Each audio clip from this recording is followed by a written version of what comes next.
Hello guys, today I'll show you how to background remove from any image and without third-party software. I'll just use Mac image preview. So let's start. I'm going to the image. I download this image from Google. Now I open this image.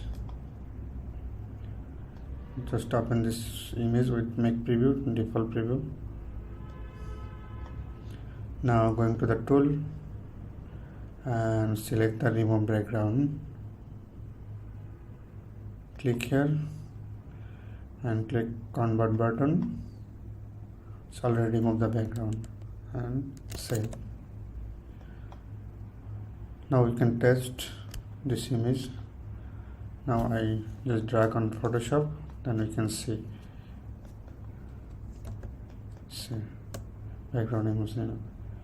So thank you for watching. Bye bye.